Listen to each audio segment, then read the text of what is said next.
Untuk kisah kali ini ada sebuah cerita yang ditulis oleh akun Twitter yang bernama @diuseta. Sebelum kita masuk ke ceritanya, teman-teman tekan dulu tombol like video ini dan jangan lupa tekan juga tombol subscribe channel ini dan nyalakan juga lonceng notifikasinya agar tidak ketinggalan cerita-cerita baru dari channel ini.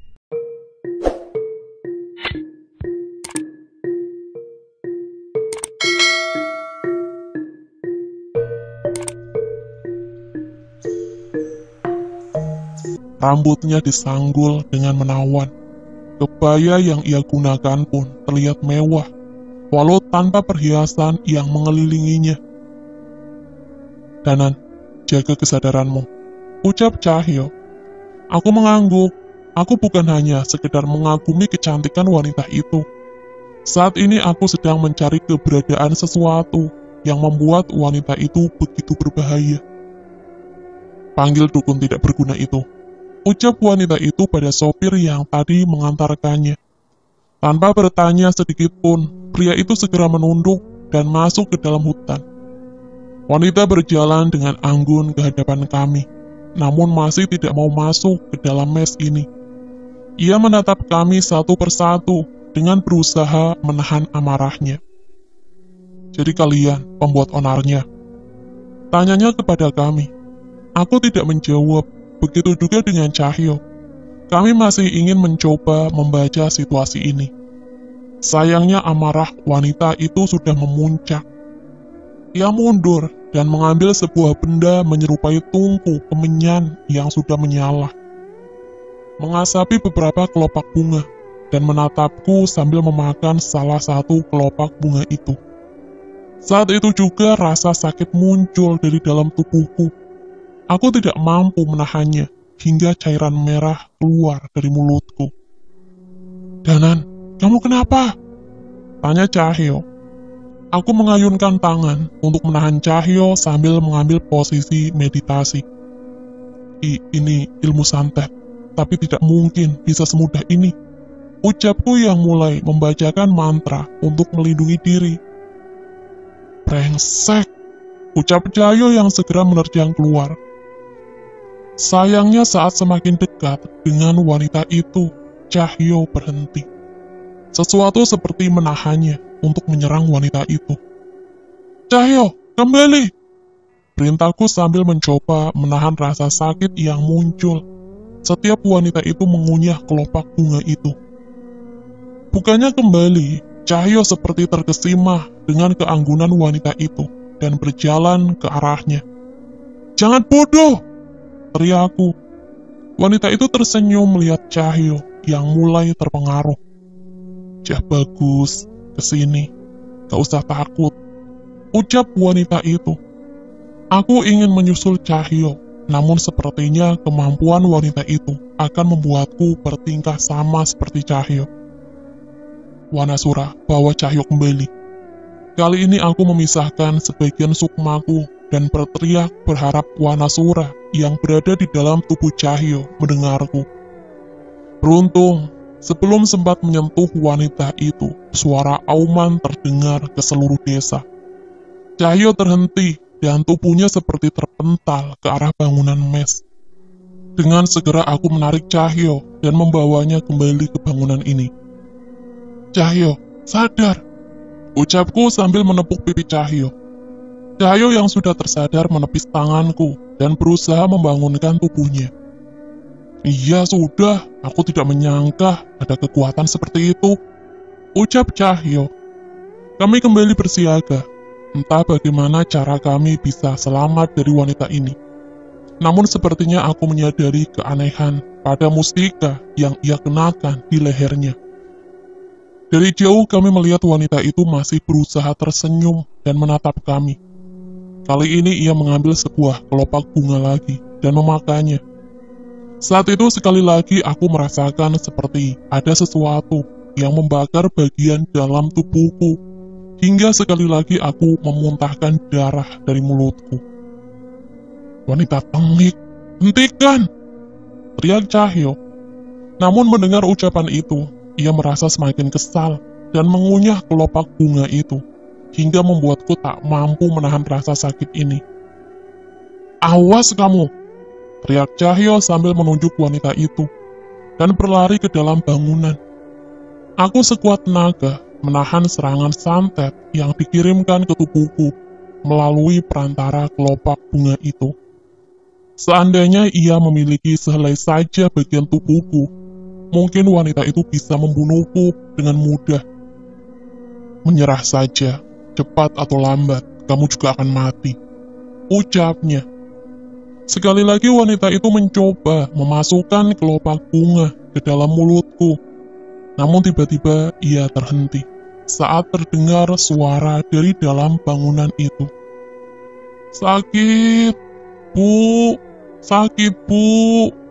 Terdengar suara seseorang yang menangis lirih dari dalam bangunan. Saat itu juga wanita itu terlihat panik. "Hentikan! Jangan macam-macam kalian!" ucapnya yang melihat kedatangan Cahyo dengan menggendong jasad busuk yang sudah menghitam, namun masih bernafas dan berbicara.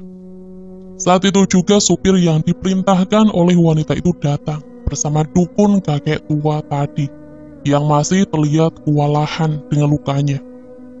Kali ini ia datang bersama seorang wanita muda dengan wajah tanpa ekspresi sama sekali. Mereka bocah yang menggagalkan ritual ini. "Jangan salahkan aku, Kanjeng Nyai," ucap dukun itu yang segera menunduk sesopan mungkin. "Kalau bukan gara-gara kebodohanmu, mereka tidak akan berani-beraninya melukai anakku," ucapnya yang mulai lepas kendali. Cahyo yang terlihat kesal segera maju ke depanku dengan membawa jasad yang wanita itu akui sebagai anaknya. "Lihat sendiri, apa ini anakmu?" ucap Cahyo. Wanita itu bertambah panik dan mengabaikan sekitarnya. Jangan sampai tubuhnya menyentuh tanah. Hentikan! Kalian kubiarkan hidup, kembalikan ia ke tempatnya." Sayangnya tujuan kami tidak sependek itu. Saat itu juga Cahyo keluar, membawa jasad itu dan mendekatkannya kepada keempat orang yang ada di depan mes bangunan ini. Bagaimana kamu bisa tidak terpengaruh lagi dengan kekuatanku?" Wanita itu bertambah panik. Melihat rencanaku berhasil, aku menyusul keluar sambil menunjukkan sebuah benda yang sebelumnya berada di leher wanita itu. "Mustika ini kan sumber kekuatanmu," ucapku yang berhasil menyelinap dengan wujud sukmaku untuk mengambil benda berbentuk liontin batu yang dihiasi ornamen kekuningan dengan ukiran Jawa. "Kanjeng Nyai, mereka sudah keterlaluan. Pinjamkan aku pusaka warisanmu, biar ku habisi mereka semua," ucap kakek tua itu. Tanpa banyak bicara, Kanjeng Nyai melepaskan sebuah cincin dengan batu berwarna hitam dan memberikannya ke kakek tua itu tanpa melepaskan pandangan dari Cahyo. "Habis kau bocah."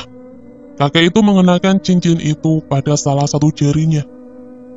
"Bu, tolong Bu, sakit Bu." Wanita anggun yang dipanggil Kanjeng Nyai itu segera menghampiri makhluk itu dan berusaha memeluknya. "Biadab kalian, apa salah keluarga kami dengan kalian?" ucapnya yang mulai terlihat lemah dengan air mata menetes tak sama dengan yang sebelumnya terlihat begitu anggun. "Buka matamu dan perhatikan ini." Aku berjalan ke arah jasad itu sambil memberi isyarat pada Cahyo untuk memperhatikan dukun itu. Dengan menggenggam keris raga sukma, aku membacakan sebuah doa dan menorehkan ujungnya ke bagian leher makhluk itu. Dari jauh aku melihat raut muka panik di wajah dukun itu. "Tidak mungkin, kau tidak tahu tentang benda ini," ucapku yang mengeluarkan sebuah patahan kayu hitam yang berukiran seton dan nama seseorang yang diakhiri dengan marga Dharma Wiloyo. Tepat saat benda itu keluar, jasad itu tak lagi bersuara dan tidak bernafas sama sekali. "Apa yang kalian lakukan?" ucap wanita itu yang mulai menangis dengan histeris sambil memeluk jasad yang sudah membusuk itu.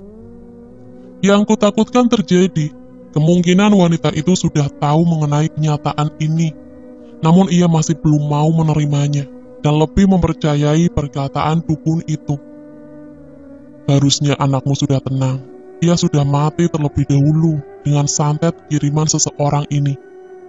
Ucapku sambil melemparkan kepingan kayu itu. Tak hanya itu, anakmu sudah jauh menderita sebelumnya. Sekali lagi aku membacakan mantra dan menari beberapa benda dari jasad itu. Paku, pecahan kaca, hingga bilah besi tertanam di tubuh itu. Tangisan wanita itu semakin histeris saat menghadapi kenyataan ini. Ia sudah mati, dan tubuhnya diisi dengan sosok yang dikirim oleh seseorang untuk memperdaya kalian. Jangan dengarkan perkataan mereka. Mereka hanya ingin membalas dendam, ucap dukun itu. Namun ia tidak berani macam-macam dengan keberadaan Cahyo dan bayangan Wanasura di hadapannya. Tangisan wanita itu terdengar tanpa henti hingga gelapnya malam berganti saat matahari mulai mengintip menerangi desa yang sudah dipenuhi dengan jasad yang berkelimpangan. Ingon yang dipanggil dengan pusaka itu pun menghilang bersamaan dengan putusnya jari dukun itu yang sudah menghitam. Sudah, pergi kalian, ucap wanita itu. Aku tidak mempedulikan ucapannya. Seharusnya bukan jasad busuk ini yang kamu perjuangkan. Dia yang rela mengorbankan nyawanya untukmu sebagai tumbal yang seharusnya kamu jaga. Ucapku sambil menatap seorang wanita yang selama ini terus mengikuti dukun itu. Apa maksudmu? Tanya wanita itu. Roh yang mengikuti wanita itu, yang merasuki tubuh seseorang di antara kami, memberi petunjuk pada kami. Jawabku. Saat itu tiba-tiba Yanto, Dadang, Gilang, keluar dari dalam bangunan itu. Sepertinya ia sudah mendengar semua perbincangan kami. Wanita itu teh, anaknya ibu kan? Ucap Kang Dadang. Kang Dadang tahu dari makhluk yang merasuki Kang Dadang. Aku tahu cerita ini saat mengobrol dengan Kang Dadang tadi, namun aku masih harus memastikan. Jangan sembarangan kalian, mana mungkin perempuan kotor itu anakku, ucapnya. Aku menoleh ke arah anak wanita itu, khawatir akan ucapan dari wanita itu melukai perasaannya. Namun ia tak bersedih sedikit pun, seolah perasaan anak perempuan itu sudah mati. Tak lama dengan cepat supir itu segera menghampiri anak wanita itu. Sudah hentikan, semua ini sudah selesai, pergi kalian, ucapnya. Aku tidak bergeming mendengar ucapannya. Sebaliknya, Kang Dadang melanjutkan ceritanya. Kang Dadang menceritakan sesuatu yang tidak bisa dipercaya. Rupanya anak wanita itu adalah hasil hubungan gelap antara wanita itu dengan supir itu yang terjadi saat ia gelap mata. Hal itu terjadi saat suaminya tidak pulang berbulan-bulan saat mengerjakan proyek perusahaannya. Kanjeng Nyai yang sedang dipengaruhi kekuatan dari mustikanya merasakan nafsu birahinya yang memuncak. Saat itu yang selalu ada di sisinya hanyalah pegawai yang bekerja sebagai supir kepercayaan keluarga yang selalu menemaninya bepergian. Sang pegawai yang selama ini hanya mampu mengagumi kecantikan Kanjeng Nyai, tidak mampu menahan permintaan Kanjeng Nyai, dan mengiyakan permintaannya untuk memenuhi kebutuhan nafsunya setiap ia membutuhkannya. Hingga suatu ketika, Kanjeng Nyai hamil tanpa sepengetahuan suami dan anaknya yang bekerja di penebangan hutan. Awalnya ia berniat menggugurkan kandungannya, namun pegawainya itu melarangnya dan berjanji akan merawat anak itu sebagai anaknya, tanpa harus mengakui Kanjeng Nyai sebagai ibu. Anak itu diberi nama Tika. Ia berhasil menyembunyikan kehamilannya karena suami dan anaknya jarang sekali pulang. Dan penyesalan terbesarnya terjadi saat sebuah radio menceritakan mengenai tragedi yang menimpa seluruh karyawan perusahaan, termasuk suami dan anaknya. Mereka mati dengan misterius, dengan tubuh yang menghitam dan membusuk. Saat itu ia menangis tanpa henti dan mulai kehilangan akal sehatnya. untuk menghidupkan kembali anaknya dan menutupi penyesalannya. Awalnya ia tidak peduli dengan anak yang ia lahirkan dan menyerahkan sepenuhnya pada supirnya itu. Namun saat dukun itu memberitahu bahwa anak itu berguna sebagai tumbal ke-100, Kanjeng Nyai mengambil anak itu dan menyerahkannya pada dukun itu. Mendengar Kanjeng Nyai mau mengakuinya sebagai anak dan menyayanginya apabila ia mau menuruti perintah dukun itu, anak wanita itu menyetujuinya, bahkan walau harus mati sebagai tumbal. Supir itu tidak mampu berbuat apa-apa karena menyadari akan kedudukannya dan bahaya yang ia dapat. Kamu tahu apa yang direncanakan dukun itu? Lanjutku berbicara pada Kanjeng Nyai. Saat tumbal ke-100, ia akan mengisi jasad anakmu itu dengan roh wanita lain. Itu sama saja kamu sudah membunuh kedua anakmu. Mendengar ucapanku, seketika wanita itu tertegun dan menghentikan tangisannya. Ia menoleh ke arah dukun itu. Apa benar perkataan bocah ini? Ucapnya pada dukun itu. Dukun itu tidak menjawab, sebaliknya ia mundur dan mencoba berlari meninggalkan kami. Cahyo yang sedari tadi mengawasi dukun itu memanggil kekuatan Wanasura. Di kakinya melompat mengejar dukun kakek tua itu dan menendangnya hingga terpental. Danan belum selesai ngomong, teriak Cahyo pada kakek tua yang hampir kehilangan kesadarannya itu.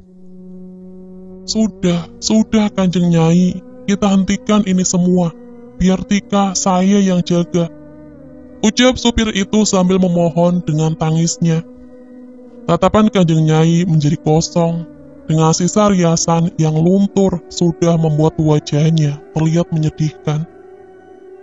Melihat emosinya mulai mereda, aku mulai mencoba mendekatinya dan berkata dengan lebih sopan, kalau Kanjeng Nyai berkenan, biar kami yang kuburkan jasad anak Nyai dengan layak di sini, ucapku.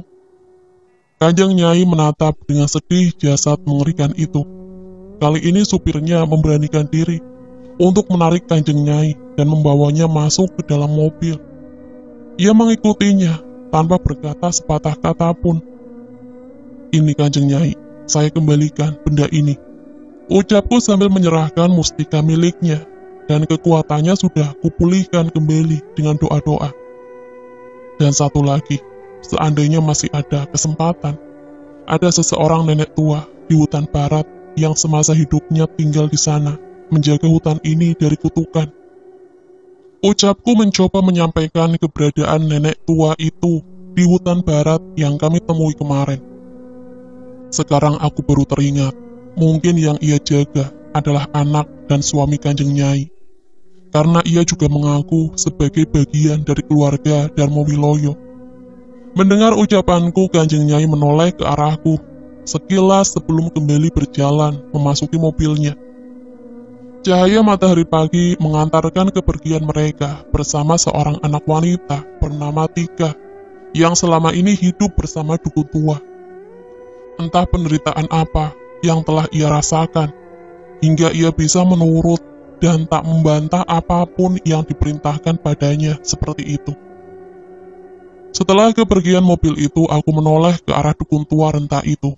Ia berjalan dengan tergopoh-gopoh sambil mengancam kami. Akan ku ingat, kalian keturunan keluarga Trah Rojo Bedes. Akan ku cari seluruh keluarga kalian dan akan ku habisi mereka, ucapnya. Aku dan Cahyo tak bisa menahan tawa mendengar ucapan dukun itu. Kok bisa orang bodoh kayak gitu jadi dukun?